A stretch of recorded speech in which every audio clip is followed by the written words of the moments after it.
Hi, this is Mike with K.I.S. Dog Training again, and today we are going to talk about weird associations we don't expect when dealing with dogs as pets. It's not, I guess it's still going to be dog training because as I bring these up, I'll give tips maybe of what we can do and commands we can learn and different behaviors we can reward. But dogs are great at learning routines. Now, the cool part is if you do this right and you teach a correct routine, then you never have any problem behaviors. But dogs are also really good at creating routines that get them what they want, and then we're irritated and try to fix it.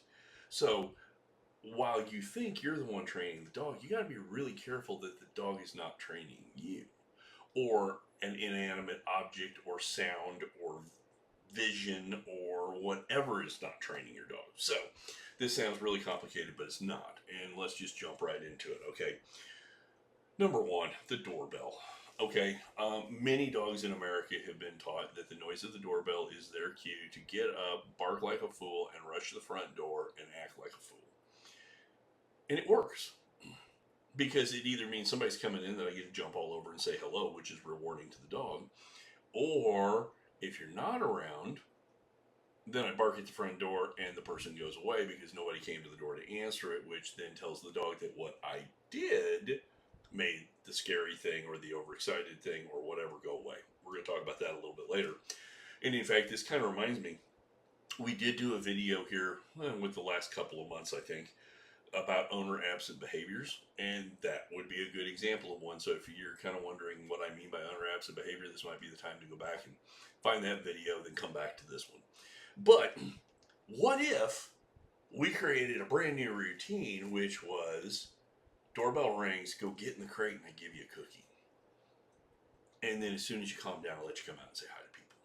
Now, a lot of trainers come right to the point and they try to teach a place command, and I think a lot of times we're flooding the dog a little bit there where we're asking them to do something that they're not prepared for. If your dog doesn't have a rock solid stay in a distraction environment, why would you think that somebody knocking on the door, entering your house after knocking on the door, the dog is going to stay on the bed? So I do think sometimes, a lot of times, place commands are where I go after I've crate trained the dog in the living area of the house. But this is one of the first things I teach is let's make the noise of the doorbell equal go get in your crate. I give you a cookie, I shut the door, I then invite the people in, I'm able to go, hey, this is a little bit, she's a little crazy when she first meets people, let her calm down, and then I'll let her come out and say hello. I can then redirect her back to the crate if she's jumping on people. I can give her a quick 10-second timeout. I'm going to give her a reward for going back to the crate. It's more a case of, hey, this was the cause, here's the effect, calm down, go say hi again, and we can go through a teaching. But also, if this is a person, maybe I have big dogs. Maybe this is a person that just is scared of dogs. Well, I'm not going to let her out to scare the person. She's going to be managed. She can work on frustration and impulse control, and we can make that, work for us.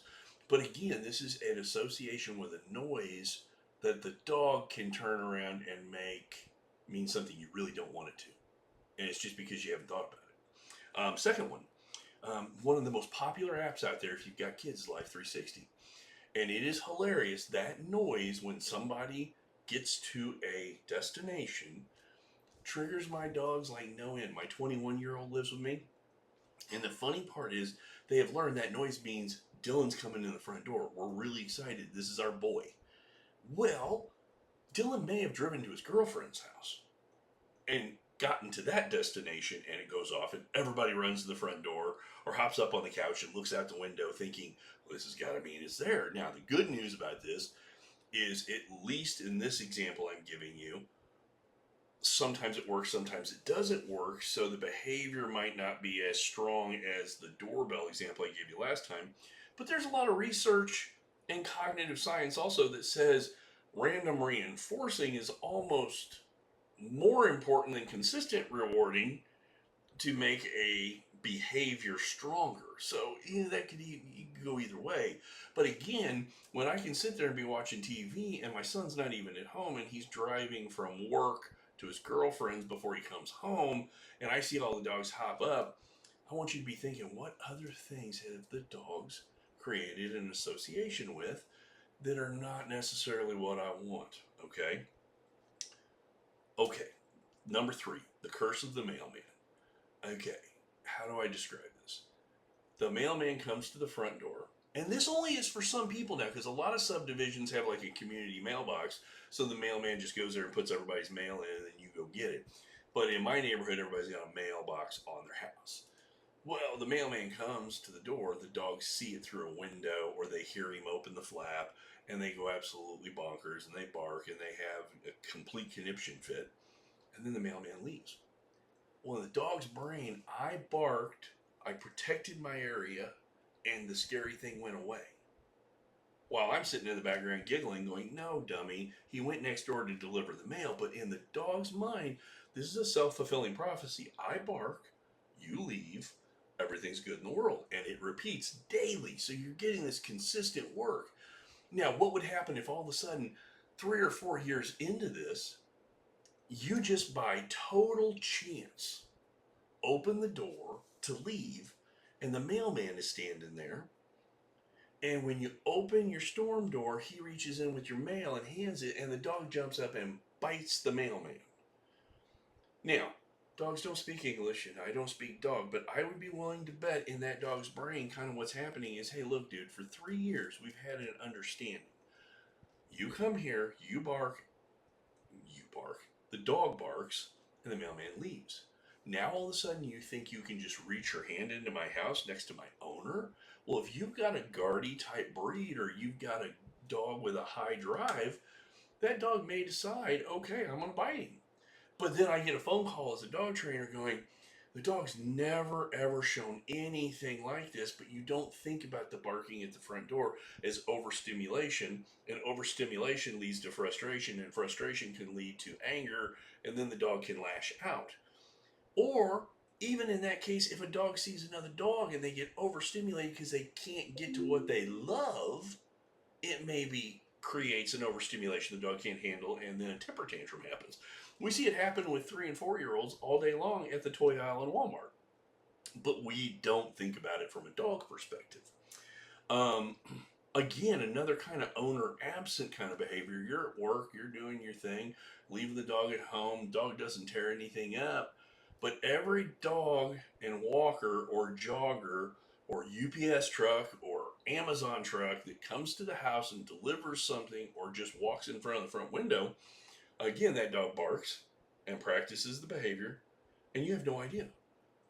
Now, on a total sidebar here, this is where like little devices like the Furbo, which is a video camera that can throw treats and you can talk to your dog and it gives you notifications.